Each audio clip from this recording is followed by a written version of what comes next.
La heredera perdida de Alfonso Ferrer. Madriguera de víboras en la Castellana. En una sala de vistas fría y estéril en los juzgados de la Plaza de Castilla, Elena Vidal estaba sola, enfrentándose a la sonrisa burlona del hombre que le había prometido un para siempre solo para desecharla como una baratija olvidada. Su exmarido, Marcos Tejada, y su carísimo abogado, el señor Velasco, la pintaban como una mujer desesperada y sin blanca, aferrándose a las migajas de un matrimonio fallido.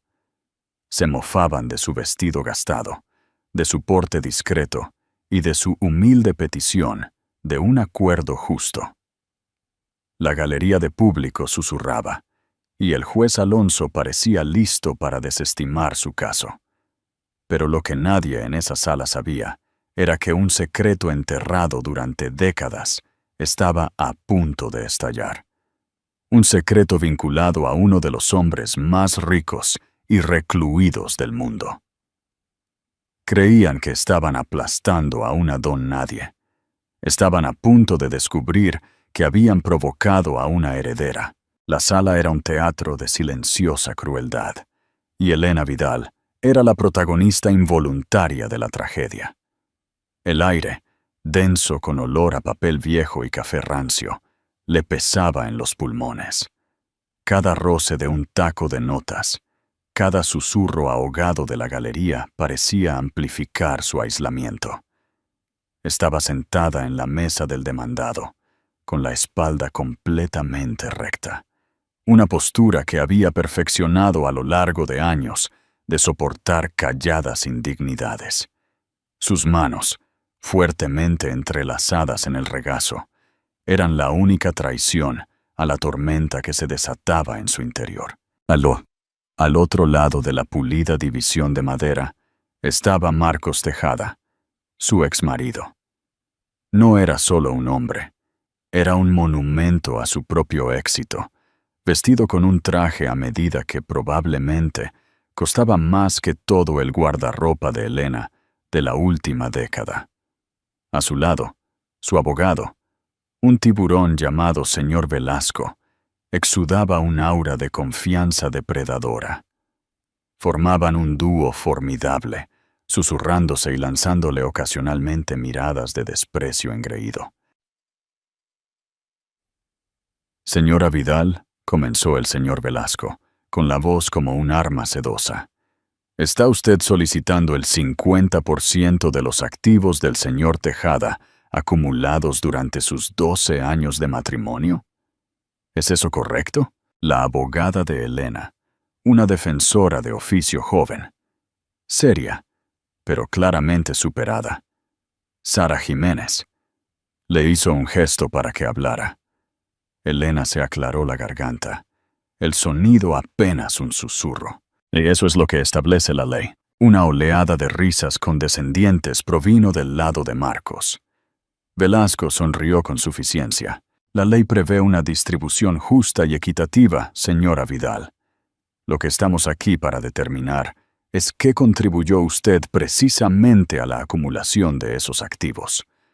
Dejó que la palabra contribuyó flotara en el aire, goteando insinuación. Marcos había fundado su consultoría tecnológica, Tejada Innovación, 7 años después de su matrimonio. Siempre le había dicho a Elena que era su proyecto, su genialidad. Ella había tenido 2 trabajos en esos primeros años, camarera de día y limpiadora de noche, para mantener a flote su pequeño piso de alquiler mientras él perseguía su sueño.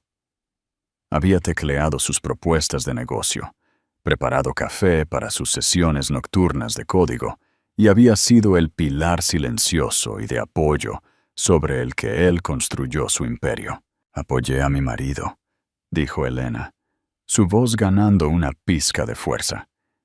«Llevé nuestra casa, administré nuestras finanzas cuando casi no teníamos nada, y trabajé para pagar nuestras facturas para que él pudiera centrarse por completo en su empresa». Velasco soltó una risa seca y despectiva. «Quiere decir que hizo las tareas domésticas, señora Vidal. Un deber encomiable, pero sin importancia. pero Tejada Innovación está ahora valorada en más de 90 millones de euros. No puede esperar seriamente que el tribunal crea que hacer cocido y pagar la factura de la luz le da derecho a 45 millones de euros.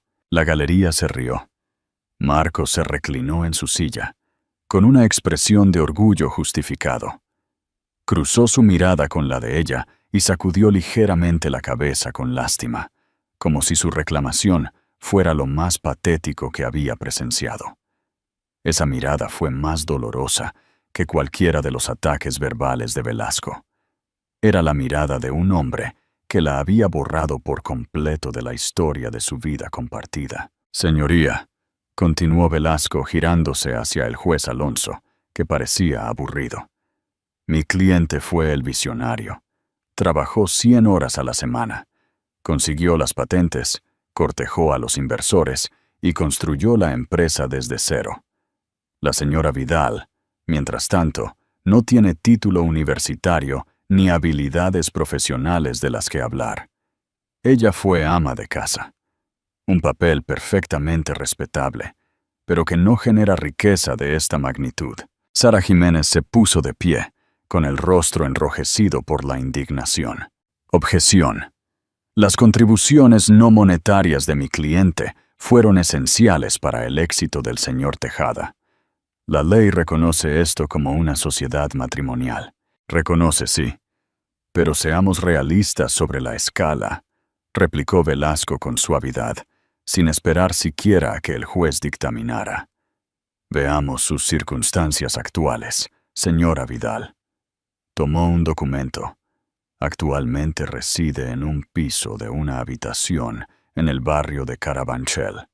Trabaja como auxiliar de biblioteca a tiempo parcial. Sus ingresos anuales son, si estoy leyendo esto correctamente, poco menos de 24.000 euros. Hizo una pausa para que la disparidad surtiera efecto.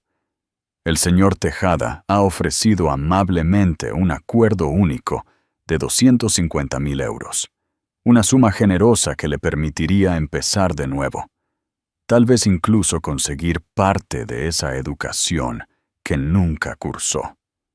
Sin embargo, usted lo rechazó. Está exigiendo una suma que es, francamente, ridícula. Esto no habla de un deseo de justicia, sino de pura y dura codicia. Elena sintió que sus mejillas ardían con un fuego caliente y vergonzoso. Él la hacía sonar como un parásito, una estafadora común. Miró a Marcos, esperando ver un destello del hombre con el que se había casado, el hombre que una vez había susurrado que eran un equipo, que su apoyo lo era todo. Pero sus ojos estaban fríos, distantes. Era un extraño. A su lado estaba sentada su nueva prometida, Isabel, una mujer joven y glamurosa, con un elegante traje de pantalón blanco, su cabello rubio perfecto, su expresión de aburrida superioridad. De vez en cuando le susurraba algo al oído a Marcos, y él sonreía. Ahora eran un equipo.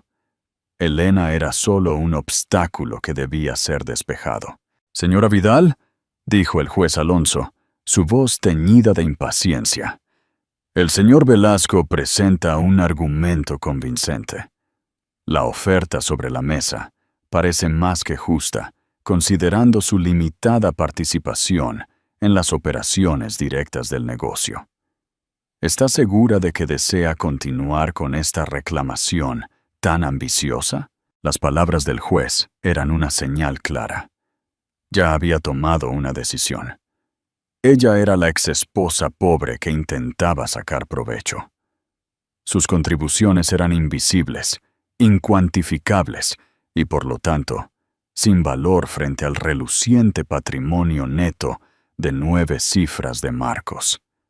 El mundo pareció encogerse a su alrededor. Las paredes de la sala de vistas se cerraban. El peso de su juicio colectivo presionaba su pecho, dificultándole la respiración. La veían como pequeña, débil e insignificante. El fantasma de una vida de la que Marcos ya había pasado página. Abrió la boca para hablar, para defender los 12 años que había dedicado a su matrimonio, pero las palabras no salieron. Su garganta estaba tensa por las lágrimas de rabia y humillación no derramadas. En ese momento, mirando los rostros engreídos de Marcos y su abogado, Elena se sintió total y completamente derrotada. Cuando se convocó el receso para el almuerzo, Elena prácticamente huyó de la sala, los ecos de las burlas apenas veladas, siguiéndola por el pasillo de mármol. Encontró un banco de madera apartado en un pasillo tranquilo, el frío de la madera pulida filtrándose a través de su delgada chaqueta. Se sentía vacía, un cascarón de la mujer que alguna vez fue. Todo lo que quería era lo que era justo, lo que se le debía por sus años de sacrificio. Pero en su mundo de poder y dinero, la justicia era una mercancía que ella no podía permitirse. Sara, su abogada, la encontró unos minutos después, sosteniendo 2 tazas de café tibio de la máquina expendedora del juzgado. Se sentó junto a Elena, su juvenil optimismo visiblemente mellado. «No dejes que te afecten, Elena», dijo Sara, aunque a su voz le faltaba convicción. «Velasco es un matón. Esa es su estrategia. Hacerte sentir inútil para que aceptes su oferta ridícula». «Está funcionando», susurró Elena con la voz ronca. «Incluso el juez me mira como si fuera algo que ha raspado de su zapato. Solo necesitamos probar tu contribución. Necesitamos algo concreto. ¿Alguna vez asististe a reuniones de negocios? ¿Le ayudaste a escribir el código fuente? ¿Algo tangible?» Elena negó con la cabeza. Una nueva ola de desesperación la invadió. «No». Siempre decía que yo no lo entendería. Mantuvo esa parte de su vida separada. Dijo que era para protegerme del estrés. Ahora entendía que él no la estaba protegiendo. La estaba excluyendo, escribiéndola metódicamente fuera de su historia de éxito mucho antes de que ésta se escribiera. Mientras estaba sentada allí derrotada, su mente se desvió hacia atrás, buscando un salvavidas. Pensó en su infancia, un pasado del que rara vez hablaba. Había crecido en una serie de hogares de acogida, huérfana sin conocimiento de sus padres biológicos. Su expediente era escaso. Simplemente indicaba que su madre había fallecido en el parto y que su padre era desconocido. Era una existencia sin raíces, una que la había hecho anhelar la estabilidad que pensó haber encontrado con Marcos. Su mano se dirigió a un pequeño y sencillo medallón de plata que siempre llevaba puesto. Era lo único que tenía de su pasado, encontrado con ella cuando la dejaron en el hospital, cuando era un bebé. Era simple, sin adornos y sin valor monetario, pero era su único vínculo tangible con una historia que nunca había conocido. Lo abrió ahora, un hábito nervioso. Dentro había una diminuta fotografía descolorida en blanco y negro de una joven sonriente, su madre, asumió. En el otro lado, escondido detrás de la foto, había un minúsculo trozo de papel doblado. Había estado allí desde que podía recordar. Lo había mirado cientos de veces a lo largo de los años. Llevaba un único nombre escrito con elegancia: Alfonso Ferrer. El nombre no significaba nada para ella. Había intentado buscarlo hace años, pero Alfonso Ferrer arrojó miles de resultados. Era un callejón sin salida, un fantasma olvidado. Era solo otro misterio en una vida definida por ellos. Justo cuando estaba a punto de cerrar el medallón, un hombre con un traje gris, impecablemente cortado, se detuvo al final del pasillo. No era un abogado ni un funcionario judicial. Llevaba un maletín de cuero caro y se movía con un aire de tranquila autoridad que estaba completamente fuera de lugar en el monótono juzgado. Había estado sentado en la parte de atrás de la galería toda la mañana, observando los procedimientos con una inquietante inmovilidad. Sus ojos, agudos e inteligentes, se cruzaron con los de Elena por un instante fugaz. No había lástima en su mirada, solo una evaluación fría y calculadora. Luego se dio la vuelta y se fue. Elena no pensó en ello, desestimándolo como otro espectador más en el espectáculo público del desmoronamiento de su vida. La sesión de la tarde comenzó, y fue aún más brutal que la mañana. Velasco llamó a un analista financiero al estrado, quien desmanteló sistemáticamente cualquier derecho que Elena pudiera tener sobre el crecimiento de la empresa, presentando gráficos y cifras que la pintaban como una no entidad financiera. Entonces, en su opinión experta, concluyó Velasco, ¿cuál fue la contribución financiera directa de la señora Vidal a la valoración de 90 millones de euros de Tejada Innovación? El analista se ajustó las gafas. 0, dijo, la palabra resonando en la sala silenciosa.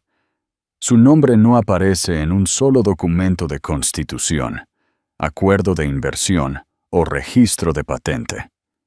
Desde un punto de vista puramente financiero y legal, no estuvo involucrada. Marcos no pudo reprimir una pequeña sonrisa triunfante.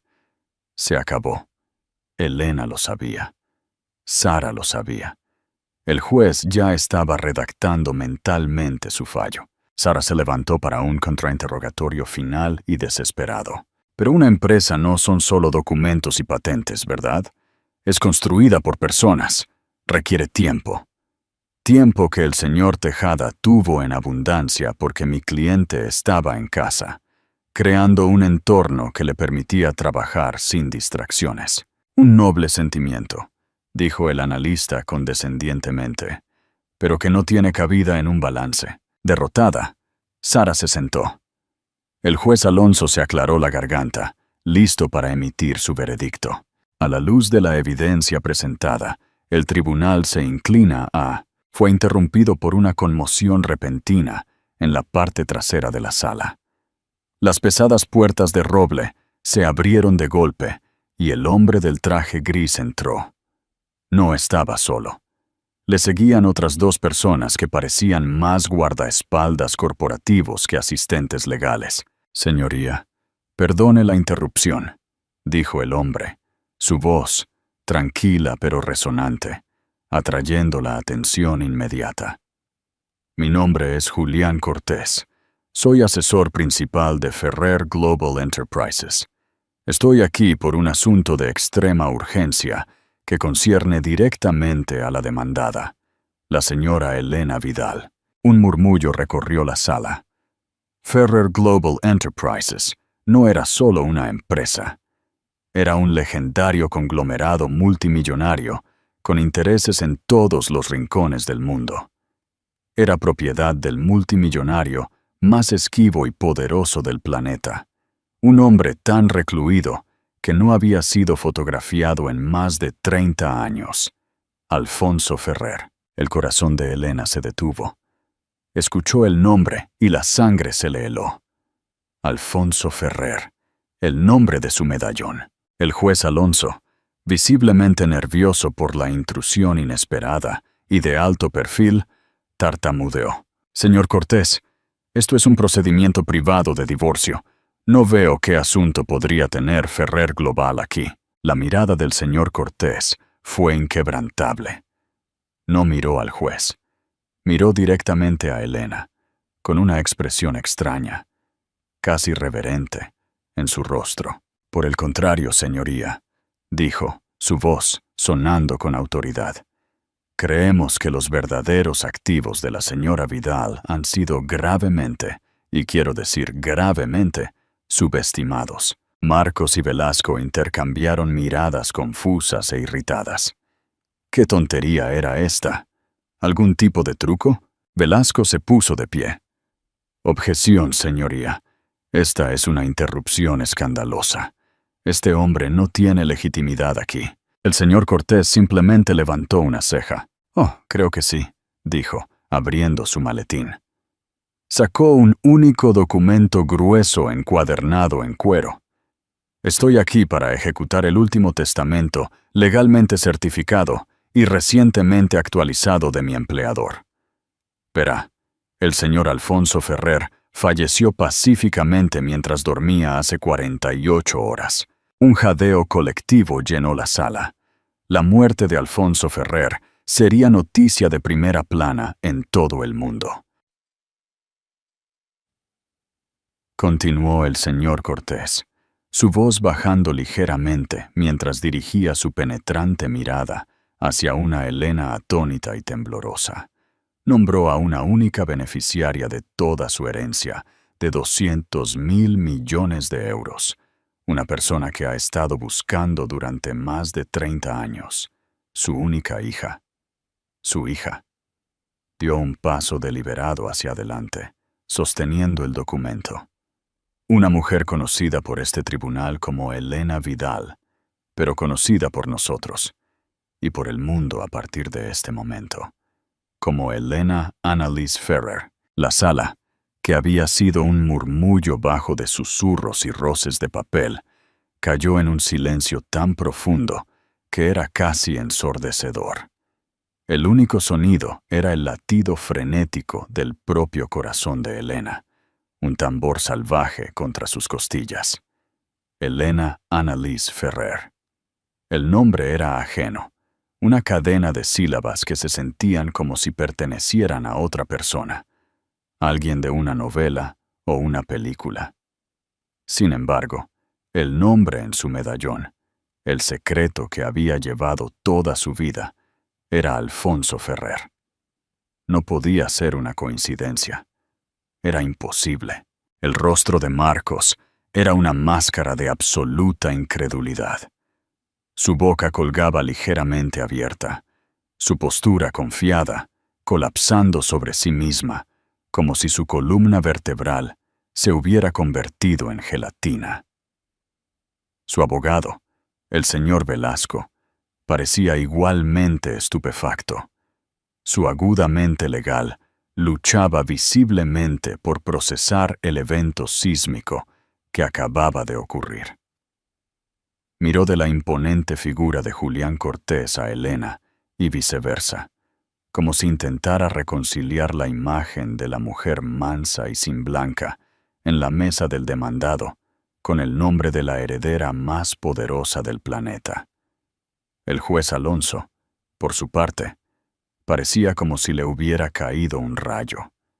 Miró al señor Cortés, luego al testamento encuadernado en cuero en su mano, su autoridad judicial completamente usurpada. Señor Cortés, ¿está seguro? Esto es muy irregular. Le aseguro que nuestra certeza es absoluta, señoría, respondió Cortés con frialdad, su compostura en marcado contraste con las ondas de choque que se extendían por la sala. Hemos pasado décadas e importantes recursos buscando a la señorita Ferrer. Tenemos confirmación de ADN, registros de nacimiento que fueron sellados por orden judicial y correspondencia de toda la vida del señor Ferrer a su hija perdida. La evidencia es irrefutable. Colocó el testamento en el escritorio del secretario con un golpe suave y definitivo. El último testamento de Alfonso Ferrer. Nombra a su hija, Elena Annalise Ferrer, nacida Elena Annalise Vidal, como la única heredera de su patrimonio, sus propiedades, sus empresas y toda su fortuna líquida.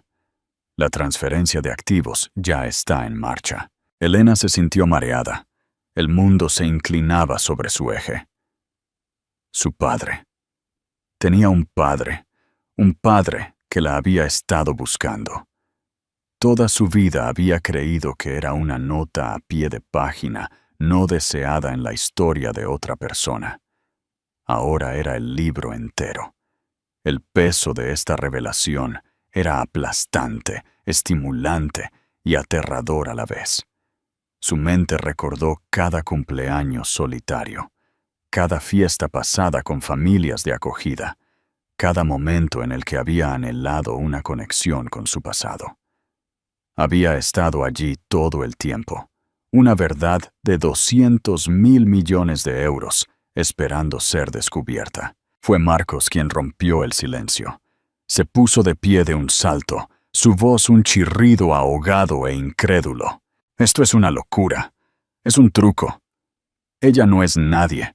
Estuve casado con ella durante 12 años. Es una auxiliar de biblioteca, por el amor de Dios. Ella no sabe nada de nada. Su pánico era palpable. No solo estaba perdiendo una discusión, estaba viendo cómo se derrumbaba todo el fundamento de su realidad.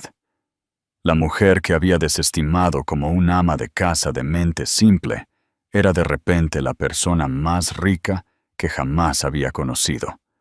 Por un factor de miles. El señor Velasco, recuperando el sentido, rápidamente trató de darle un giro a la situación. Señoría, esto no cambia nada sobre los procedimientos. Esta supuesta herencia ocurrió después de su separación. No es un activo conyugal. La oferta de mi cliente de 250.000 euros sigue en pie. De hecho, es incluso más generosa ahora, ya que la señorita Vidal claramente ya no la necesita. Estaba tratando de salvar la situación, de enmarcarlo como una victoria, pero su voz era tensa. Su habitual suficiencia reemplazada por una energía desesperada y frenética. Julián Cortés giró la cabeza lentamente para enfrentarse a Velasco, una sonrisa delgada y sin humor dibujada en sus labios. Usted no entiende, letrado. No estoy aquí para discutir la herencia de la señorita Ferrer en lo que respecta a este divorcio. Estoy aquí para discutir los activos que ya eran suyos durante el matrimonio. Una nueva ola de confusión recorrió la sala. ¿De qué está hablando?, exigió Marcos, con la voz quebrándose. Los ojos de Cortés brillaron con fría precisión. Aunque el señor Ferrer no pudo localizar a su hija durante muchos años, nunca dejó de proveer para ella. En su 18º cumpleaños, estableció un fideicomiso ciego a su nombre, el Fondo EAB. Ha estado depositando fondos en él en cada cumpleaños y en cada fiesta importante desde entonces. El fideicomiso fue administrado por nuestra firma, con instrucciones de hacer crecer el capital hasta que fuera encontrada.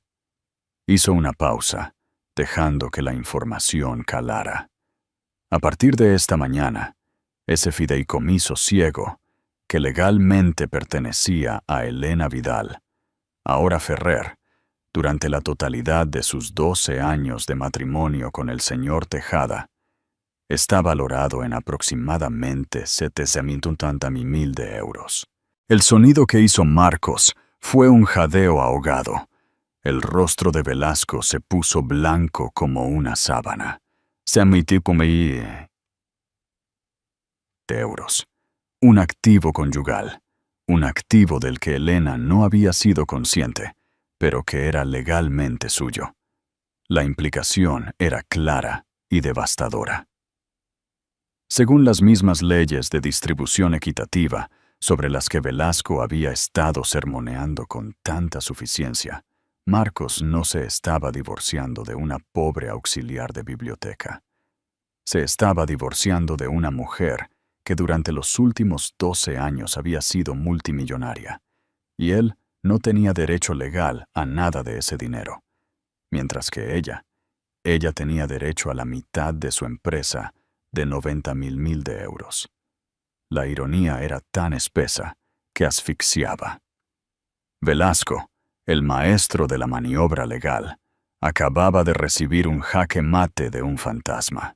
Así que, como verá, letrado, continuó Cortés, su voz goteando hielo, no estamos aquí para pedir más al señor Tejada. De hecho, estamos aquí para hacerle una oferta. Dirigió su mirada a Elena, quien todavía intentaba procesar la enormidad de lo que estaba sucediendo. Su vida estaba siendo reescrita, frase por frase, justo ante sus ojos. Señorita Ferrer, dijo Cortés. Su tono se suavizó con respeto. Con su permiso, Nos gustaría retirar formalmente su reclamo por el 50% de Tejada Innovación. Los ojos de Marcos se abrieron con un destello de esperanza desesperada. ¿Estaba libre?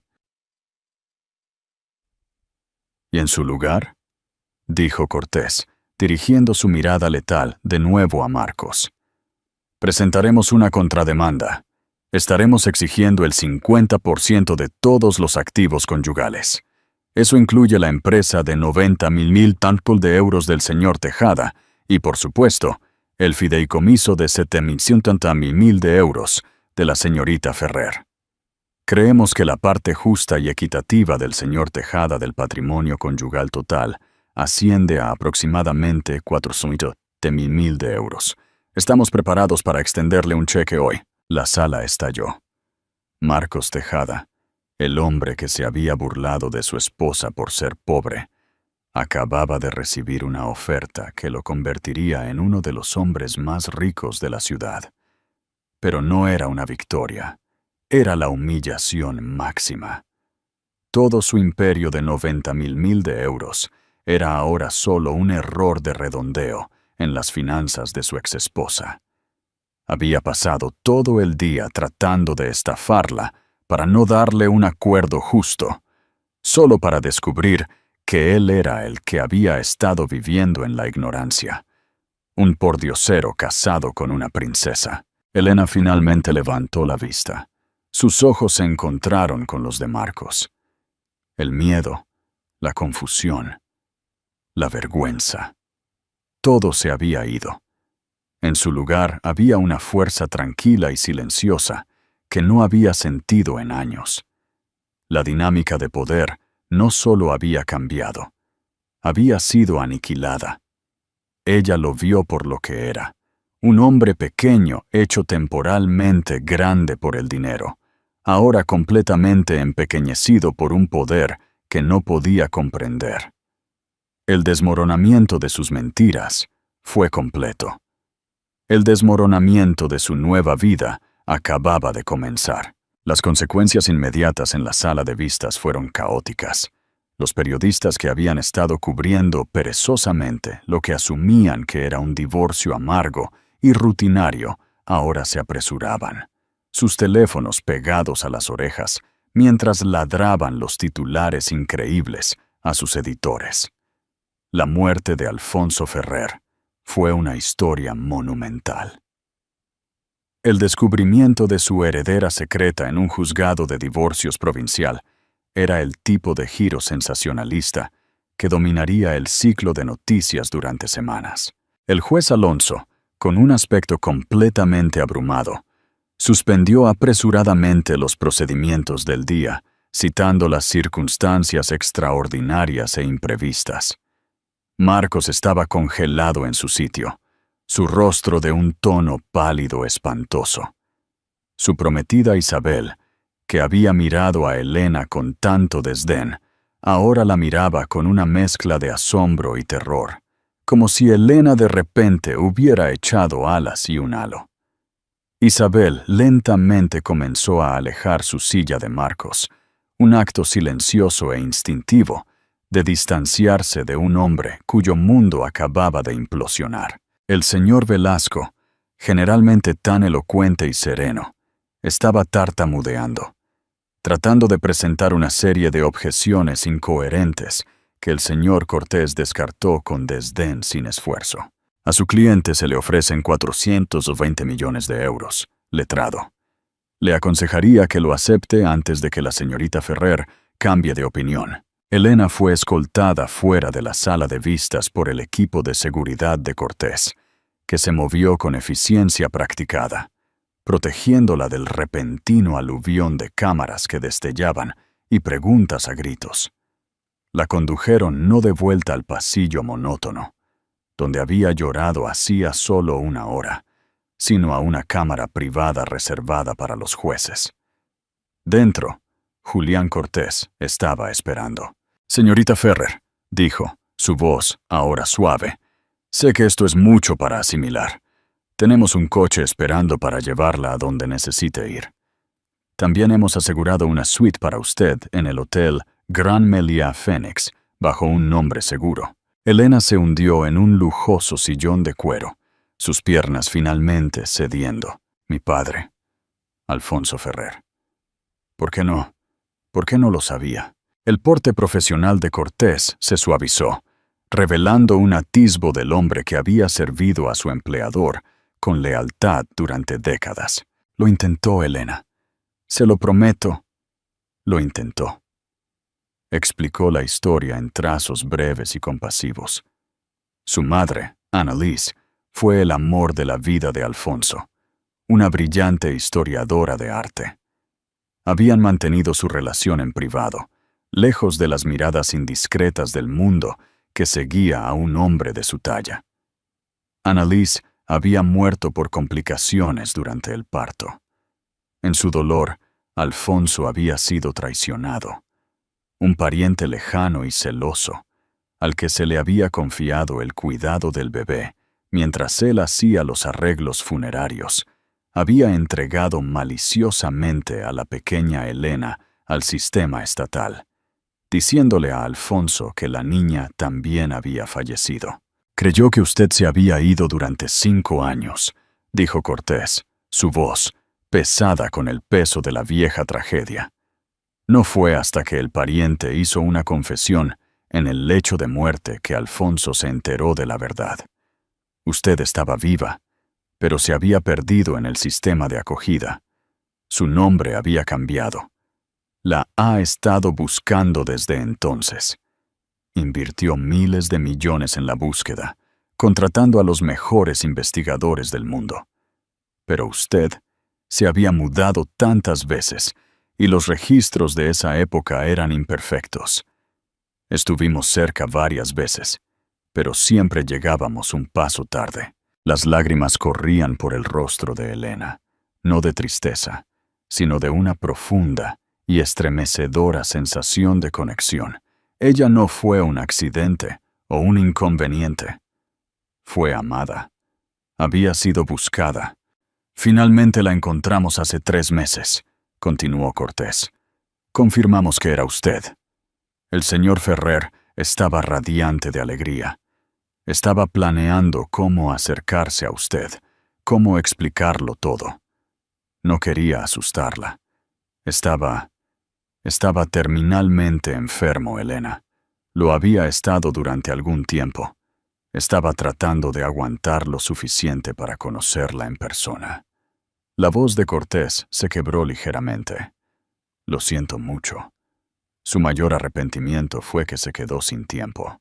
Mientras tanto, de vuelta en la ahora vacía sala de vistas, Marcos finalmente salió de su trance.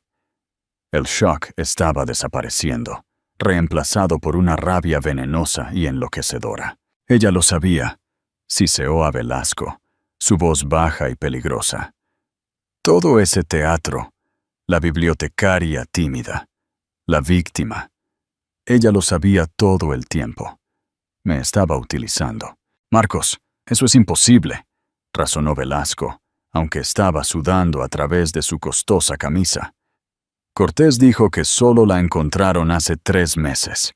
Ni siquiera la habían contactado todavía. Parecía tan choqueada como nosotros. No seas ingenuo, escupió Marcos, con el rostro contorsionado.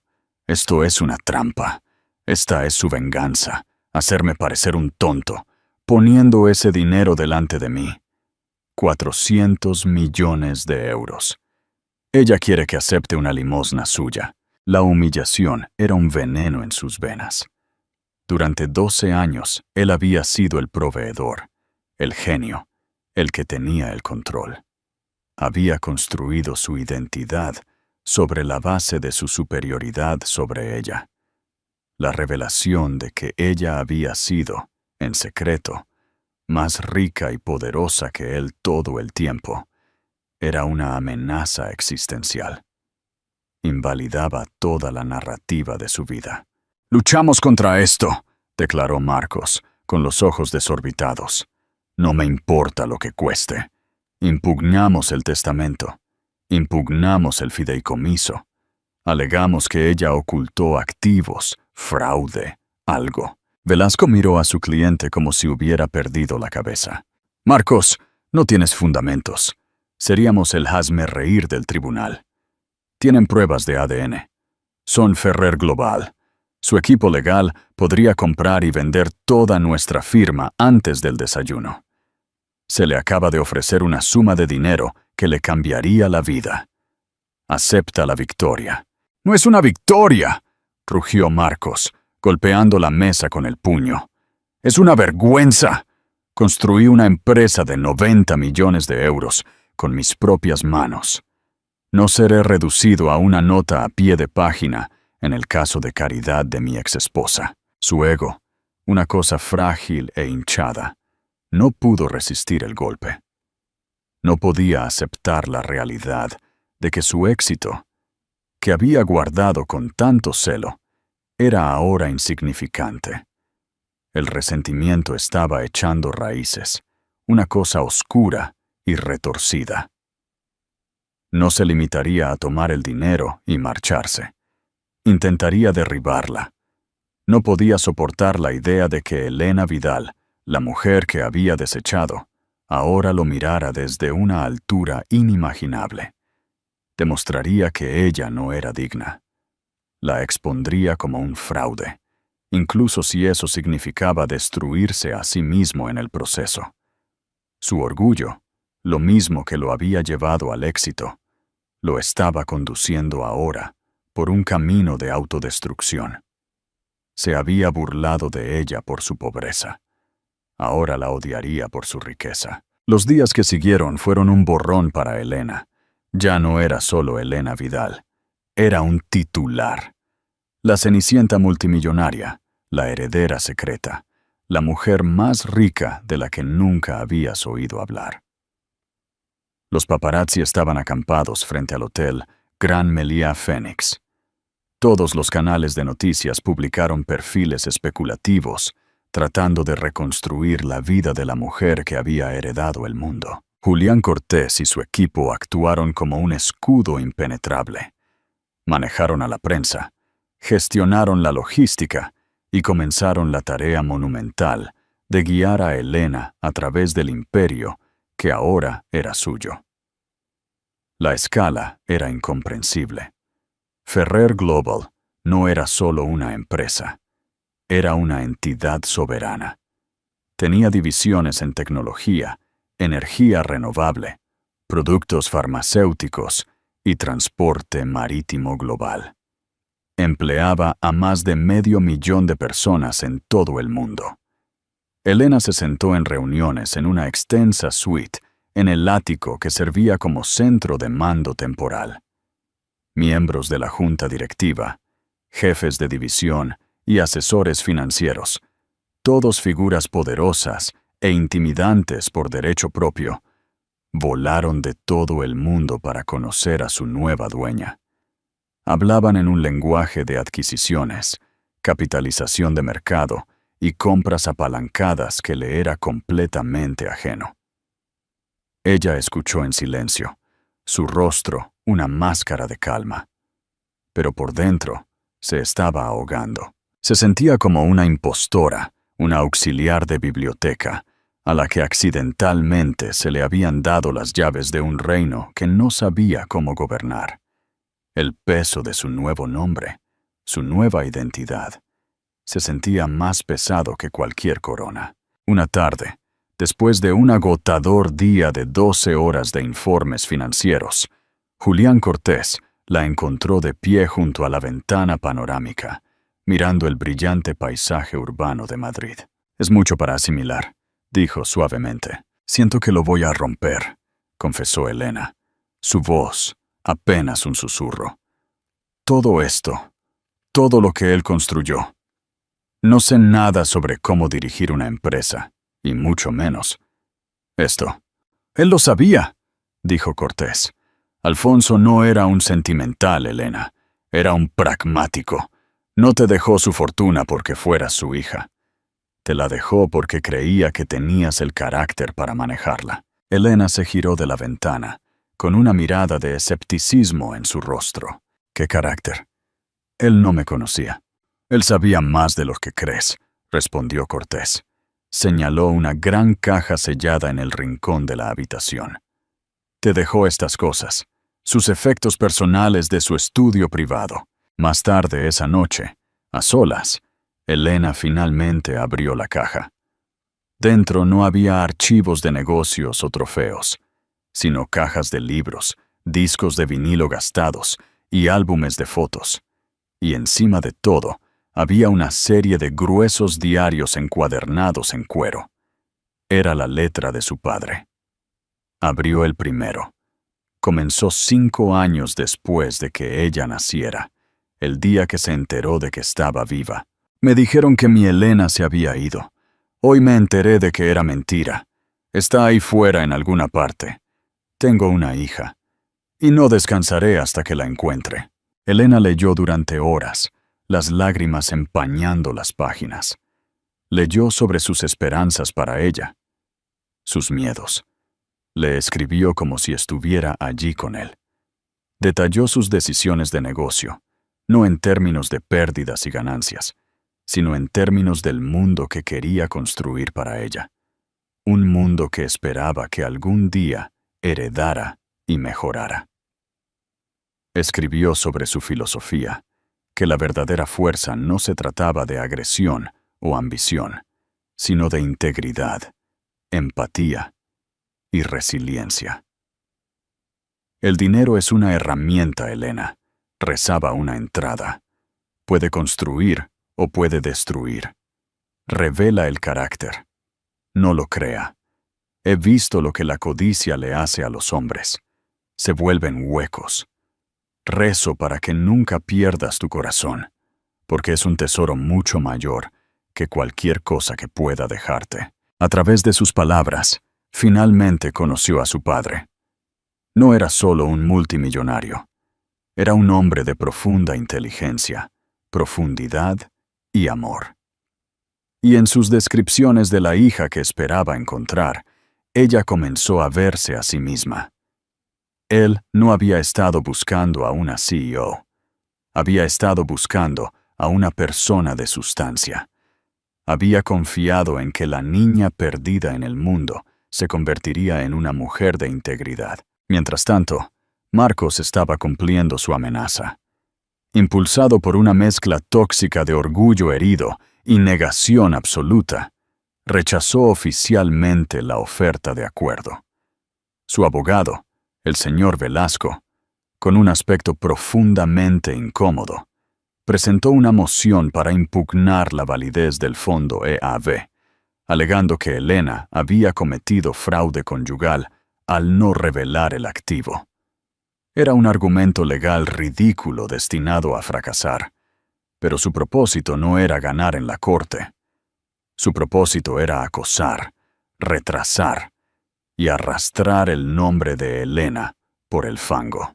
Marcos concedió una serie de entrevistas desastrosas a los medios sensacionalistas, pintando a Elena como una intrigante manipuladora. Ella jugó el juego largo, afirmó, su rostro una máscara de falsa sinceridad. Fingió ser simple, contentarse con nada, todo mientras estaba sentada sobre una fortuna secreta. Todo nuestro matrimonio fue una mentira. El público, inicialmente comprensivo con la Cenicienta multimillonaria, comenzó a vacilar. La narrativa que Marcos estaba hilando era insidiosa y, para algunos, creíble. ¿Podría alguien realmente no ser consciente de tal fortuna? Elena vio una de las entrevistas en una tableta en su suite, su rostro impasible. Hace unos días, sus palabras la habrían destrozado. Ahora se sentían como guijarros lanzados contra la pared de una fortaleza. Había pasado 12 años siendo definida por él. Había terminado. Cogió el teléfono y llamó a Julián Cortés. «Julián», dijo, su voz clara y firme. «Estoy lista.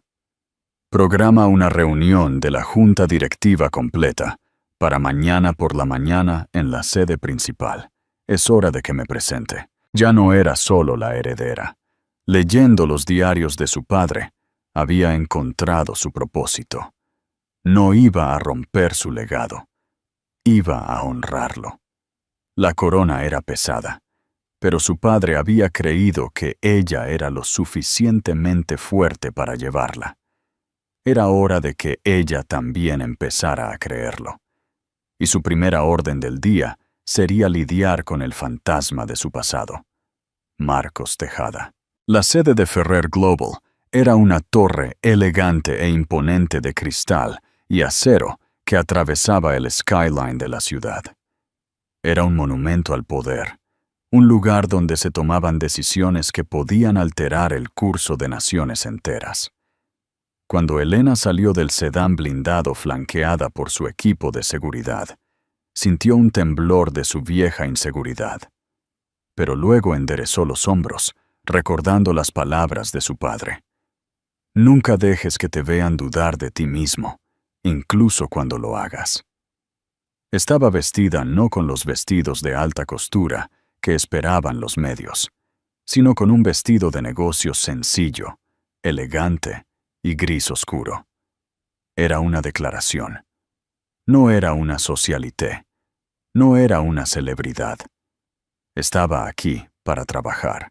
La sala de juntas estaba en el piso superior, un espacio cavernoso, con una mesa con capacidad para 40 personas. Toda la junta ejecutiva estaba reunida, una colección de las mentes más brillantes y despiadadas del mundo corporativo. La observaron con una intensidad de halcón mientras entraba. Julián Cortés a su lado. La estaban evaluando, midiéndola, preguntándose si el imperio que Alfonso Ferrer había construido estaba ahora en manos de una aficionada débil y no cualificada. Elena caminó hacia la cabecera de la mesa, a la silla que había sido de su padre. No se sentó. Se puso de pie, sus manos descansando ligeramente en el respaldo de la silla, y miró a cada miembro de la junta a los ojos. «Buenos días», comenzó. Su voz tranquila y mesurada, amplificada ligeramente por la acústica oculta de la sala. «Mi nombre es Elena Ferrer. Sé que muchos de ustedes tienen preguntas. Han dedicado sus carreras a esta empresa, a mi padre. Se preguntan sobre el futuro, sobre mí». Hizo una pausa, dejando que el silencio se instalara. «Yo no pedí esto. No esperaba esto. No soy mi padre. No tengo su experiencia o su genio singular. No pretenderé tenerlo. Durante los últimos 12 años fui esposa, ama de casa y auxiliar de biblioteca. Mi vida era pequeña y en su mayor parte estaba contenta con eso». Algunos de los miembros de la junta intercambiaron miradas incómodas. Este no era el discurso de visionaria segura que esperaban. «Pero en la última semana», continuó Elena, su voz ganando un nuevo filo de acero, «he estado leyendo los diarios de mi padre. He aprendido sobre el hombre que fue, no solo el titán de la industria que ustedes conocieron. He aprendido sobre sus principios. Él construyó esta empresa no solo para acumular riqueza, sino para innovar, para resolver problemas, para construir un mundo mejor. Él creía en la integridad, despreciaba a los matones y confió en que yo, su hija, continuaría ese legado». Finalmente los miró a todos, su mirada recorriendo la sala. «Y no le fallaré». Su tono cambió, volviéndose agudo y decisivo, lo que me lleva a mi primer acto oficial como dueña de esta empresa. Es un pequeño asunto de limpieza personal, pero que siento que es necesario abordar antes de seguir adelante. Hizo un gesto a un ayudante, que atenuó las luces y encendió una gran pantalla detrás de ella. Una imagen del rostro sonriente de Marcos Tejada, tomada de una de sus entrevistas sensacionalistas, llenó la pantalla. «Este es Marcos Tejada», dijo Elena, su voz desprovista de emoción. «Mi exmarido. Como sabrán, ha rechazado un acuerdo de 420 millones de euros y ha elegido en su lugar participar en una campaña de acoso público y litigios sin fundamento contra mí, y por extensión, contra esta empresa. Hizo clic en un control remoto. Apareció una nueva diapositiva que detallaba Tejada Innovación, su cuota de mercado, sus clientes clave, sus patentes. Tejada Innovación es una consultoría tecnológica exitosa, aunque modesta, afirmó Elena. Sin embargo, su principal contrato de servidor, que representa el 60% de su capacidad operativa, es con una subsidiaria nuestra. Además, su cliente más grande, el grupo Sterling Reed, depende de una red de logística propiedad y operada por Ferrer Global Shipping, y su patente más valiosa fue desarrollada utilizando un algoritmo fundamental que, sin que el señor Tejada lo supiera, fue licenciado de una incubadora de tecnología de Ferrer Global hace 10 años, una licencia que está lista para ser renovada el próximo mes. Los miembros de la junta comenzaron a murmurar. Estaban empezando a entender. El alcance de Alfonso Ferrer era tan vasto que era casi imposible hacer negocios en cualquier sector sin, en algún nivel, hacer negocios con él. Marcos, en su arrogancia, no tenía idea de que los cimientos mismos de su empresa estaban apuntalados por el imperio de la mujer que estaba tratando de destruir. El señor Tejada cree que es una historia de éxito independiente, dijo Elena, su voz ahora fría como el hielo. Se equivoca. Es un inquilino en una casa que cree que posee, y yo... Hizo una pausa, dejando que las palabras flotaran en el aire. Soy la arrendadora. Apagó la pantalla. Julián, por favor, informa a nuestro equipo legal de lo siguiente. Con efecto inmediato, rescindimos el contrato de servidor con Tejada Innovación, citando el incumplimiento de una cláusula de ética de socios recién invocada. Segundo, informa al grupo Sterling Reed que debido a una reorganización estratégica, sus costes de logística a través de nuestra red aumentarán en un 300%, a menos que elijan asociarse con uno de nuestros consultores tecnológicos preferidos. Finalmente, informa a Tejada Innovación que su licencia de algoritmo no será renovada. Julián Cortés simplemente asintió, con un brillo de profundo respeto en sus ojos. La junta se quedó en silencio, atónita. Con 3 frases, Elena no solo había atacado a la empresa de Marcos, la había desmantelado quirúrgica y despiadadamente. Estaría en quiebra en 6 meses. En cuanto al divorcio, continuó, retiramos la oferta de 420 millones de euros. Mi reclamo original sigue en pie. Tengo derecho al 50% de su empresa. Tomaré mis acciones valoradas en 45 millones de euros. Cuando la empresa se derrumbe, esas acciones no valdrán nada. Pero habré dejado claro mi punto. Miró alrededor de la sala de juntas de nuevo. El escepticismo se había ido, reemplazado por una mezcla de shock, asombro y quizás un poco de miedo. Habían esperado una bibliotecaria. Habían conseguido a una Ferrer. Mi padre despreciaba a los matones, repitió, su voz ahora suave, pero con un peso inmenso. Me enseñó a través de sus palabras que el poder no debe usarse para la venganza personal, pero debe usarse para proteger lo que es tuyo y para terminar decisivamente con las amenazas. El señor Tejada es una amenaza. Hoy esa amenaza ha terminado. ¿Ahora?, dijo, finalmente tomando asiento a la cabecera de la mesa. Hablemos del futuro de la división de energía renovable de Ferrer Global. Ella era la arquitecta de sus propias consecuencias, ya no la víctima de ellas. No solo llevaba la corona, estaba empuñando el cetro. Y el mundo estaba a punto de ver lo que Elena Ferrer realmente podía hacer. La noticia del inminente colapso de Tejada Innovación golpeó al mundo financiero como un maremoto. Sucedió con una velocidad asombrosa. Primero se anunció la rescisión del contrato de servidor, un golpe devastador que provocó el pánico entre los otros clientes de Marcos.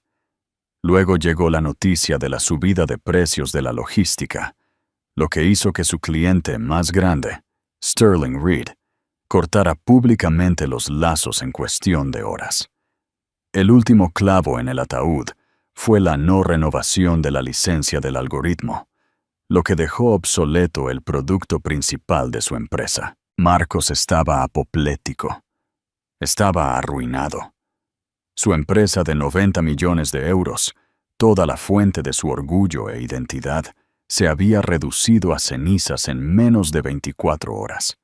Intentó defenderse, gritando a los medios sobre sabotaje corporativo y prácticas desleales. Pero nadie escuchaba. Se había metido en una pelea con Ferrer Global, y el resultado era tan predecible como la salida del sol por el este. Había sido una mosca golpeando a un gigante, y el gigante finalmente había devuelto el golpe. Su prometida Isabel vio el destino. La vida glamurosa que Marcos le había prometido se había desvanecido. Se había ido al final de la semana, dejando una breve nota y un anillo de compromiso caro en la encimera de mármol de su ático, ahora muy hipotecado.